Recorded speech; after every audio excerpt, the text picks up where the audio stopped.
According to reports, Xabi Alonso is currently the early preferred choice by Blueco to take up the manager hot seat at Chelsea for next season. How do we think the team would look with Xabi Alonso in charge, and do we have the players to make it work? Welcome, Blue Believers, to another episode of the Stamford Sync, where we are syncing up with everything Chelsea FC. And today, we are specifically going to look at Xabi Alonso, his formation, his tactical structure with Bayer Leverkusen when he won the double, the invincible double that season, which was absolutely unbelievable. And we're going to take a look at the current players that we've got. We're going to take a little look at what it might look like with the players we already know are coming in next season. And just for fun, we're going to throw some potential new signings in there and see what that might look like as well. So without further ado, let's get straight into it. So the first thing that I think is important is to take a little look at this graphic here. This is, I think it was made on Football Manager, but this is essentially the team and the formation and the tactics that Xabi Alonso used to win an invincible title in the Bundesliga and also a cup that season. So taking a look at it, it's a little bit of a departure from the formation that we're used to seeing at Chelsea, and one that we are quite familiar with but executed in a different way.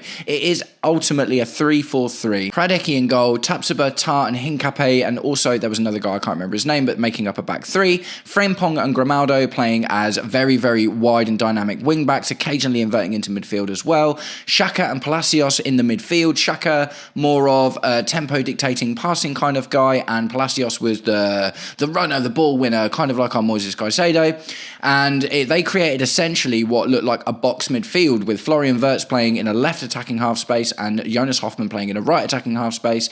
Wirtz given a lot more opportunity to create, essentially. He was like the creator. Hoffmann was very much more linked the play together and a bit more of a runner, and they had Victor Boniface up top, who is a bit more of your standard kind of number 9 type of striker than we've currently got at the moment, so it'd be interesting to see how this works out. So we've done a lot of deep dives into Xabi Alonso's tactics recently, and he generally tends to favour high possession, high press, and lots of control. And the interesting thing about that is, even though he's a possession first-based manager, he also allows his more creative and freedom-based players to react dynamically to the situations that are going on around them. So it's back to the 3-4-3, and it's interesting, isn't it? Because we saw this under Antonio Conte, but ultimately the execution was very different. When we had Antonio Conte in charge, our 3-4-3 was a lot more about resolute defence, but he did allow the likes of Eden Hazard to obviously operate with a lot of freedom. And guys, if you made it this far into today's episode of the Stamford Sync, please do me the distinct honour of liking and sharing the video, subscribe to the channel, or just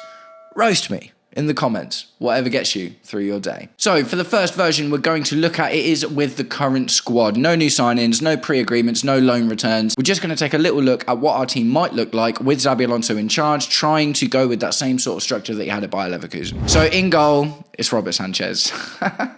That's just always a sad thing to say. Robert Sanchez had a great season for the most part, but you know, at the end of the day, unfortunately for us, he is still the best goalkeeper we've got in the squad. I do expect that to change next season. I do not expect Robert Sanchez to be our number 1, but based on the squad that we have right now, that is what I'm expecting.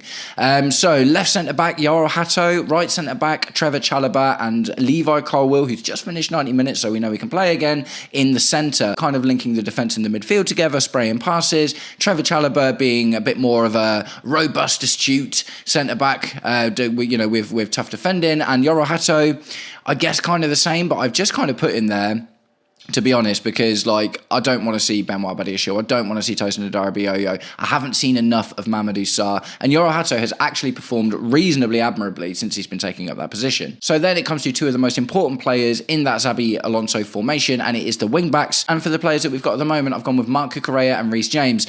So they will be... Now, the Reece James thing, I'll be honest, I'm not 100% sure about, but he's obviously better than Malo Gusto, and, absolutely unbelievable player. The only thing I'm still not sure about is, does Reece James have the capability to consistently play that wing-back role based on the injury return? Do you know what I mean? It's a weird one, isn't it? He's done really well in midfield a couple of times. When he plays at right-back, he's not always constantly bombing up, although when he does, he can still put a marvellous cross in. So we know that Reece James has got the technical ability to play there, and we know Marc Cucurella also has the technical ability to play there. At the end of the day, Cucurella, on their best days, Cucurella and Reece James are better than both Grimaldo and Frimpong, and they manage an invincible season. So Cucurella in particular, I think, would flourish quite well in this role because he's still able to cover a lot of ground, and both of these guys can invert into midfield as well, which was kind of another thing that happened occasionally with Xabi Alonso's system. So the midfield, it's familiar at the end of the day. No great surprises here. Moises Caicedo and Enzo Fernandez. Moises Caicedo to play that more Palacio style role. Obviously, he is the ball winner in the team. He's the pacey guy. Enzo Fernandez is a really interesting one. I think he'd play a really different role under Xabi Alonso to what we've seen him being played. You know, the last few managers always seem to be trying to get Enzo Fernandez as high up the pitch as possible, and it's possible that he could play in one of those half-space spots. We'll get into those in a minute, but Enzo Fernandez potentially could play the Granit Xhaka role really, really well. He is robust and he is physical. His defensive stats aren't amazing, but that role in particular, you know, we've got 3 centre-backs in this, and, you know, you've got wing-backs and stuff. There's lots of people defending. Enzo Fernandez, for me, always looked best when he plays from deep. And I wouldn't expect to see him bombing on as much in this kind of formation, but I think that his ability to sit back and dictate play probably needs to be exploited a little bit more because he is a really good passer. Now, obviously, the other thing is, this is based on the idea that we keep Enzo Fernandez in the first place, right? You know, but this is just based on the team that we've got at the moment. Enzo Fernandez is kind of the only guy scoring goals for us at the moment as well. And I do think he could flourish in that kind of role because he does play well deeper. Argentina got an amazing tune out of Enzo Fernandez from a deeper position. And every single manager he's had with us always seems to be trying to push him up high. Enzo Maresca was very much like start in a deep role, but we'll get him, a midfielder to invert and then we'll push you up. Liam Rosenior plays him in centre attack. He's been playing, in an advanced position under Callum McFarlane as well. So, yeah, the midfield, I think, actually works really well with that kind of Xabi Alonso system. Then we move on to the half-space guys, right? Because what this formation doesn't really have is wingers. So people that are going to lose out under Xabi Alonso, probably the likes of Alejandro Garnacho, probably the likes of Jamie Gittins, potentially Pedro Neto, although you would have thought Pedro Neto probably does a pretty decent job in that left wing-back role as well. But for the half-space players, I've gone for Cole Palmer and Esteval Willian. Cole Palmer to be the more Florian Wirtz style, dictate play and be creative, and then you've got Esteval who can link play together. He can run and absolutely run at the defenders, take his man on, become a wide player if necessary, and for me that makes a lot of sense. And up top, it's João Pedro. Now, this is an interesting one because João Pedro is not exactly the same kind of striker that Victor Boniface is, but on his best day, great finisher. When he's allowed to spend more time in central positions, as we saw under Liam Rosenior, as bad as Liam Rosenior was, he got an excellent tune out of João Pedro, and that's because he allowed him to play as more of a typical striker without always needing to worry about dropping deep. But you would have thought Xabi Alonso would be interested to make use of that skill set as well and allow people like Esteval Willian and Cole Palmer to get in front of him. So just based on the players we've got at the moment, literally before we talk about anyone else, this is kind of what I think our team might look like under Xabi Alonso. The interesting thing really here as well is just because he played this formation at Bayer Leverkusen, it doesn't necessarily mean that we're going to play it at Chelsea either. If we were to get Xabi Alonso, obviously that's the big caveat, if we get Xabi Alonso. But Xabi Alonso didn't play this system at Real Madrid. He tried, I think it was a 4-2-3-1. Tried to, and that's kind of what they were set up for at the end of the day. So it would be interesting to see if Xabi Alonso, if he comes in, would even try and shift us towards this kind of formation, or whether he's a bit more like Thomas Tuchel was, because Thomas Tuchel played with us, a back three with us, but he wasn't really his thing before. He didn't do that at PSG, he didn't do that at Dortmund. He was a very flexible manager, looking to just try and implement his general base formational tactics into the team in whatever way possible. So the back three thing, I'm sticking with it through all 3 of these formations because that was the core formation that Xabi Alonso used to win that double, but it'd be interesting to see anyway. So next up, this is where things start getting a little bit crazy. I've pulled in 4 of the players that we are going to have on the books next season. Now, there are others as well, like I've omitted Satpayev, for instance. He's not in here. I don't expect him to come and make a massive push for the first team. But the players that I've included in this formation are Emmanuel Omega, Valentin Barco and Mike Penders, currently plying their trade at Strasbourg, and obviously the incoming young superstar Giovanni Quenda as well. So with this one, we'll go bottom to top again. We start with Mike Penders in goal. Now, this is again based on who we've already got and not buying anyone else. And to be honest, if it's a shootout between Mike Penders, Robert Sanchez and Philip Jorgensen, I'm throwing Penders in. I'm just hoping for the best at this point. We know Penders is very good with playing with the ball at his feet, and that's a big thing. His shot stopping hasn't been amazing all season at Strasbourg, but Strasbourg got knocked out of the Conference League the other day, but in that game, Mike Penders made 8 saves, so he is working on his shot stopping and he is getting there. So I do think that Mike Penders has got a good shot of being in the team next season, and he's going to start in this particular version of the formation. So the back 3, I start to change things up a little bit because we've got some other guys coming in that can take some other positions. So instead of Trevor Chalobah and Yoro Hato, I've stuck with Levi Colwill as that central, connecting centre-back who can get a little bit forward sometimes. He can connect things together, obviously a very good passer. I've put Reece James and Mark Cucurella at either side of him.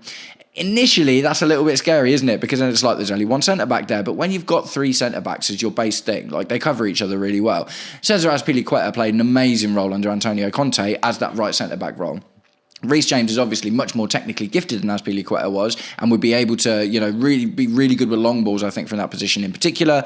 And then you've got Marco Correa, who we have seen, especially under Enzo Maresca, can get into that left centre-back role and play that really well too. A little bit worrying because Correa is more of a diminutive player, I guess, but as long as Mike Penders is a good goalkeeper, I see this working. Do you know what I mean? I see this working. And for all of these, by the way, let me know what you think about them in the comments. So then we get to the midfield four and things change a little bit. So I haven't changed Enzo Fernandez and Moises Caicedo. Based on, these players coming in, I don't think there's anyone that takes those kind of spots. But with moving Marco Correa into the left centre-back role, I've now put Valentin Barco at left wing-back. So, Valentin Barco, incredibly versatile player. He's actually been playing more of a midfielder for the last season or so. But when he went to Strasbourg, he was their left back, and he can definitely cover all of these roles. I think Valentin Barco at left wing back, being able to get up the byline and put crosses in, but also being able to get into midfield and invert and play as a midfielder sometimes as well. If an Enzo Fernandez bombs forward, for instance, I think he'd be really, really good at this role. On the right wing, maybe a little bit hopeful, but I just kind of wanted to squeeze him in somewhere because I'm really excited about Giovanni Quenda. But in this particular formation, we don't see a huge amount in the way of wingers. And I don't think he's necessarily that half space guy, right? And he did actually play a reasonable amount at wing-back under Ruben Amorim at Sporting Lisbon when they were doing really well and kind of when he got discovered. So he's left-footed, it's not ideal, but also I think he could play the role particularly well. And if Reece James is moving back into the centre-back role in this particular point, I'd rather see Giovanni Quenda there than Malagusto, for instance. So then we move on to the half-space guys, and it's still Cole Palmer, and that's going to be, spoiler alert, that's going to be a bit of a running theme because on his best day, that right half-space is exactly where Cole Palmer plays his best football. But with the inclusion of Emmanuel Omega at striker, I've actually moved João Pedro into that left half space as well. So I think that he would play this role incredibly well. And I also think, again, it suits his particular set of skills. He's a striker that likes to drop deep. So you could do a few things here, really. Like I've put him in the left half space, but also Cole Palmer could move into the middle and you could have a front two of João Pedro and Emmanuel Omega up top there. Obviously, I've got Emmanuel Omega up top. He's going to be really interesting next season. There is definitely something about this guy. 100% there's something about this guy. It's really unfortunate that he was injured for so much of last season, but he scored like 7 goals in 11 games. In the start of the season for Strasbourg, he scored 15 goals in the season before. He's kind of a Nicholas Jackson-style striker who can also drift wide and he can also facilitate. So for me, this becomes an incredibly fluid front three because, like I said already, you could have Cole Palmer drifting into the centre of attack. You could have João Pedro partnering Emmanuel Omega, but you could also have Omega drifting out to the left and then João Pedro getting forward to take up that striker spot as well. So the interesting thing about this is options, right? Just based on the profile of players we've got in attack in particular. Now, the midfield and the defence, I just tried to find the best permutation with these new guys we've got coming in. But at the same time, I really like the look of that front three. On their best day, if everyone's on their best day, Omega is a goal scorer. João Pedro is a goal scorer. Cole Palmer's a goal scorer and an absolutely amazing facilitator.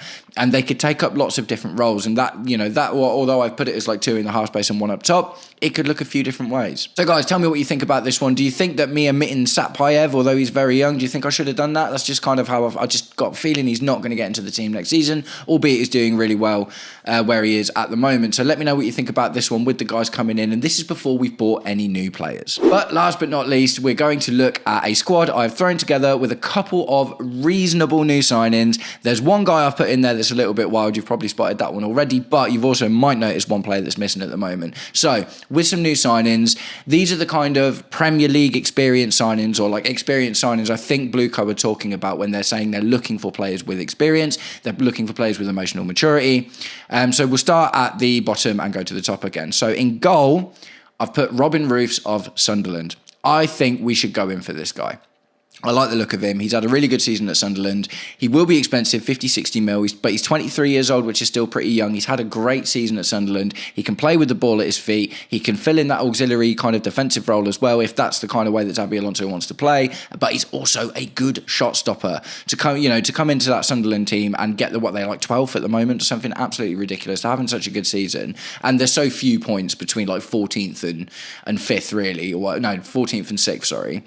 So in the grand scheme of things, things. He's had a really, really good season, and I am still unsure about Penders, if I'm completely honest. I think Penders is going to be a great goalkeeper, but part of me thinks he needs a different loan at a different team to get a little bit more experience, but with a bit less pressure than he's going to face at Chelsea. So in light of that, if we do go in for a goalkeeper in the summer, I would like to see Robin Roofs come in. So the defence, you can see, looks markedly different. Now, Levi Colwill has been a mainstay through all of these because I think that central centre-back role is Levi Colwill's calling. He can play in a 2, of course he can, but he looked so good under Enzo Maresca in that season where that was his role. And obviously, Maresca, when we lost Levi Colwill, was like, well, I've got no one else that can play that role. So Levi Colwill is going to be incredibly important for the possession kind of element of the team especially. But the 2 centre-backs I've gone with either side of him are Brighton's Jan-Paul van Hecke and Nottingham Forest's Murillo. So Jan-Paul van Hecke, I really like the look of. He's also a really good passing player. He's also a bit of a goal scorer. Like, he scored a couple of goals this season. He can get forward as well. Like, he's good at making runs. Like, if you look at his heat map, like, he gets all over the place. So it's interesting to have potentially a centre-back in the squad who, and you know, absolutely wild. I need to check this again. But I did a video about him a few weeks ago, and he was the 8th best player in the Premier League as per SofaScore, and that is up there with the likes of Man City players, Arsenal players, Bruno Fernandes at Man United being actually the top of the list. But Jan-Paul van Hecke is actually performing incredibly well at Brighton this season, and I think will be a great addition to the squad if we can get him. And then we've got Murillo on the other side. Murillo, a little bit more of a bruiser, less likely to put in a nice pass and make a good assist, but he's a robust defender, and he's left-footed, which helps to balance with that side as well. So for me, I really like the look. Obviously, I'll put it together. Of course, I'm going to say that, but I like the look of this as a defence at the moment. It just feels like if we had these guys right now, I would feel more comfortable, essentially. But yeah, so Robin Roofs in goal, Jan-Paul van Hecke on the right, Murillo on the left, and then Levi Colwill in the centre of that defence. And I think that solves a lot of our problems. So then we get into the midfield 4, but with the wing-backs as well. I put Marc Cucurella back in that left wing-back spot because if I'm completely honest, in this formation in particular, I do think he'd probably be the best to perform it if Xabi Alonso is able to get the best out of him. And what we know about Marc Cucurella is when he's on his best day, he plays really, really well. Right wing back, I've gone for Reece James again, and I do see that being a bit more of an inverted midfield role and stuff. Midfield, I've made a change. I've made a change and tried to be realistic in general. Bar one, I've tried to be realistic with the majority of these. So Caicedo keeps his spot because for that Palacio-style role that Xabi Alonso had in his squad with the ball winning, there's kind of no one better for it than Moises Caicedo. But I've gone for Alex Scott from Bournemouth in the event that we sell Enzo Fernandez and get some new signings in. Alex Scott, 22 years old, fits the Blueco model and idea, but played really well for Bournemouth this season, currently in 6th, by the way, absolutely wild, and he's been a really big part of that. Not exactly much in the way of a goal scorer, but he's a really robust midfielder. He's athletic, he runs a lot. We need that in the team. And if we sell Enzo Fernandez, I don't see us going in for a massive replacement for that role in particular. So we'll move on to the half spaces. I want to see Morgan Rogers and Cole Palmer in the same team. I just want to. If we sell Enzo Fernandez for 100 mil, then Morgan Rogers is the guy that I would like to see take up that spot, essentially, because we're always trying to put Enzo Fernandez further up, aren't we? He's always in the centre of attack, or like I say, under Maresca, he was in midfield, but we had a full-back inverted and he was always getting forward. If you play Morgan Rogers in this half-space role, that's the role he was born for, essentially. That's where he plays his best football. Morgan Rogers, for me, is better at being a more advanced attacking player than Enzo Fernandez is, and you wouldn't expect to play Morgan Rogers in more of a deeper role. So, you've got Alex Scott there covering all that ground. And I still need to see one of Cole Palmer assist Morgan Rogers assist Cole Palmer, and the double cold celebration, because Morgan Rogers invented that celebration. Cole Palmer's obviously made it his thing, but they're really, really good friends, and it would just be a narrative special, wouldn't it? It'd be lovely. Absolutely love that. And then you see João Pedro up top. And again, it's a really interesting thing here. It's not quite as fluid, potentially, as the last one was, with Omega and João Pedro being able to change positions, Cole Palmer coming into the middle, formations and stuff, because you wouldn't see Morgan Rogers taking up a striker spot as much as you probably wouldn't see Cole Palmer taking up one. But I do think that maybe they wouldn't be as fluid, but I think the three of them have all got very, very, very good qualities that would probably make them all play very well together. So guys, this is my crazy signing 11. I say it's crazy, Morgan Rogers is the only crazy one really, because he's going to be 80 to 100 mil, isn't he? He's going to be a very expensive player. But honestly, the likes of Alex Scott, Murillo, Jan-Paul van Hecke, Robin Roofs, these are realistic signings that I could see us making, regardless of not getting any Champions League. And the kind of signings I think would come in and level up the squad. They would come in and make an impact. Van Hecke and Murillo, are significantly better than Tosin Adarabioyo. They're better than Benoit Badiashile, Mamadou Sarr, Josh Achiampong. These are guys waiting in the wings to get opportunities, but we haven't got time necessarily to be able to say, let's just give them all the opportunity now because we need to kick on for next season. Alex Scott is a player we were linked with quite recently, and I do like the look of him. I think he looks like a really interesting player. I think we need someone in the midfield who is more ready to be a robust midfielder, rather than kind of what we have with, Enzo Fernandez and Romeo Lavia, who aren't super robust, like they're technical and they've got their own qualities and stuff, but I just think we need a runner in there, right? And obviously being outrun all the time, apart from against Liverpool this game this season, I have a feeling with someone like Alex Scott in there, making all those runs alongside Moises Caicedo, maybe that changes. Morgan Rogers, I'd love to see. I've been hoping to see us make a reasonable, last season there was some talks about a swap deal between Nicholas Jackson and Morgan Rogers. Nicholas Jackson's coming back to the club. Maybe this is something that's on the cards because Aston Villa do need to sell. They have UEFA sanctions. They are in a little bit of trouble. They won't be able to hang on to all of their best players. If they're, they're kind of in danger of falling out of the top 5 if they're not careful. But if they win Europa League, it becomes a top 6, so they'll probably be okay anyway. And then, obviously we keep Cole Palmer and João Pedro because João Pedro's been our best performing player this season. And if we get Xabi Alonso in and he can manage Cole Palmer to get back to where he was, as well as give him a position that really, really suits his skill set, which I think that right half space one does, the sky's the limit, right? So guys, that's it. That's my 3 random teams that I've put together with the, if we were to get Xabi Alonso in charge, how the team might look. Like I said, the first one was the players that are all in the squad at the moment. The second one is if we didn't make any signings and just relied on the players that we've already got coming in. And the third one was just a little bit of fun with some half realistic signings that I think we could make in the summer, maybe bar Morgan Rogers. Nice one, guys. I hope you're having an absolutely wicked day. Let me know what you think about all of these in the comments. Let's talk about it. My head's already fully in next season. By the FA Cup final, which I do think we have a chance for, I'm fully into next season, and I would like to know, A, if you think Xabi Alonso is the right guy to come in, and B, what you think of any of these formations, and C, tell me what players do you think that we could get in order to fit Xabi Alonso's style of football better. Nice one, guys. Thank you very much for sticking around until the end of the video. If you did, I'll catch up with you all very, very soon. Take it easy. Peace.